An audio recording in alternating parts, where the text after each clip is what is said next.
नमस्कार दोस्तों, आपका स्वागत है हमारे YouTube चैनल 999 में। आज हम जानेंगे सभी के कुल देवी देवता अलग अलग क्यों होते हैं और उन्हें पूजना क्यों जरूरी होता है। तो चलिए जानते हैं।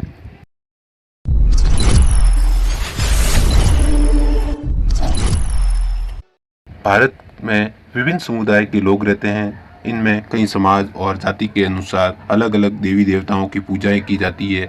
इन समाज या जाति में कुल देवी और देवता की पूजा होती है। इसके अलावा पितृदेव भी होते हैं। तथा बता दें कि भारतीय लोग हजारों वर्षों से अपने कुल देवी और देवता की पूजा करते आ रहे हैं। जन्म, विवाह, मांगलिक कार्यों में कुल देवी या देवताओं के स्थान पर जाकर उनकी पूजा की जाती है या उनके नाम से स्तुति की जाती है। इसके अलावा एक ऐसा भी दिन होता है जब कि संबंधित कुल के लोग अपने देवी और देवता के स्थान पर इकट्ठा होते हैं। जिन लोगों को अपने कुल देवी और देवता के बारे में नहीं मालूम है या जो भूल गए हैं, वे अपने कुल की शाखा जड़ों से कट गए हैं। देखा जाए तो कुल देवी और देवताओं को पूजने के पीछे एक गहरा रहस्य है जो बहुत कम लोग जानते हैं। आइए जानते हैं कि सभी कुल देवी देवता अलग अलग होते हैं और उन्हें क्यों पूजना जरूरी होता है। कुल देवता और कुल देवी सभी के अलग अलग क्यों होते हैं। इसका उत्तर यह है कि कुल अलग है तो स्वाभाविक है कि कुल देवता या देवी भी अलग अलग ही होंगे। हजारों वर्षों से अपने कुल को संगठित करने और उसके अतीत को संरक्षित करने के लिए ही कुल देवी और देवताओं को एक स्थान पर स्थापित किया जाता था। वह स्थान उस वंश का कुल के लोगों का मूल स्थान हो जाता था। वंश वृक्ष माना जाता है कि प्राचीन काल में पृथ्वी मंदिर से जुड़े व्यक्ति के पास एक बड़ी सी पोथी होती थी जिसमें वह उन लोगों के नाम, पते और गोत्र अंकित करता था। यह कार्य वैसा ही था जैसा कि गंगा किनारे बैठा तीर्थ पुरोहित या पंडा आपके कुल गोत्र का नाम अंकित करते हैं। आपको उनके अपने परदादा का नाम भी मालूम नहीं होगा, लेकिन उन तीर्थ पुरोहितों के पास में आपके पूर्वजों के नाम लिखे होते हैं। इसके आप अपने वंश वृक्ष से जुड़े रहते हैं। आध्यात्मिक और पारलौकिक शक्ति जब फिर से समझे कि प्रत्येक हिंदू परिवार किसी न किसी देवी देवता या ऋषि के वंशज से संबंधित है। उसके गोत्र से यह पता चलता है कि वह किसी वंश से संबंधित हैं। मान लीजिए कि किसी वंश या गोत्र भारद्वाज हैं तो वो भारद्वाज ऋषि की संतानें हैं। इस प्रकार हमें भारद्वाज गोत्र के लोग सभी जाति और समाज में मिल जाएंगे। इसके अलावा किसी कुल के पूर्वजों के खानदान के वरिष्ठों ने अपने लिए उपयुक्त कुल देवता अथवा कुल देवी का चुनाव कर उन्हें पूजित करना शुरू किया और उनके लिए एक निश्चित स्थान पर एक मंदिर बनवाया जिसे एक आध्यात्मिक और पारलौकिक शक्ति से उनका कुल जुड़ा रहे और वहां से उनकी रक्षा होती रहे।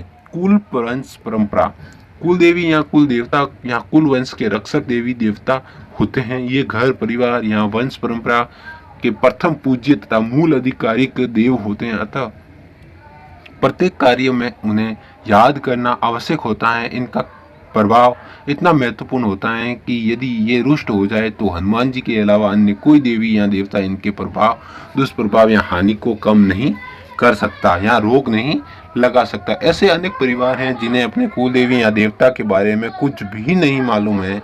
ऐसा इसलिए है कि उन्होंने कुल देवी या देवताओं के स्थान पर जाना छोड़ दिया और उनकी पूजा भी बंद कर दी। लेकिन उनके पूर्वजों और उनके देवता उन्हें देख रहे हैं।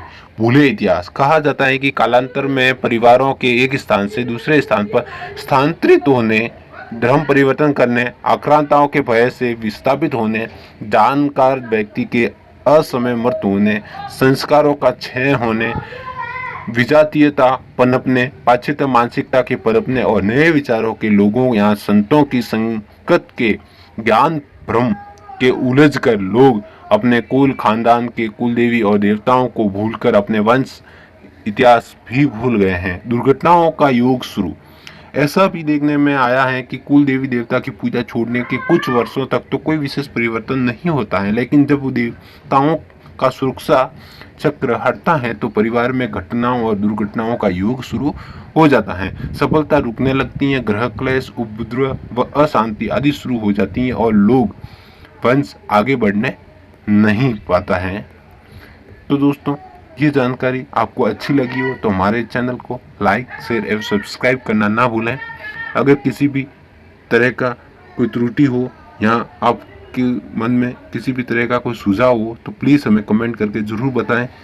हमारा उद्देश्य अधिक से अधिक लोगों तक एक जानकारी पहुंचाने का है, किसी धर्म, जाति या समुदाय को ठेस पहुंचाने का नहीं है। धन्यवाद।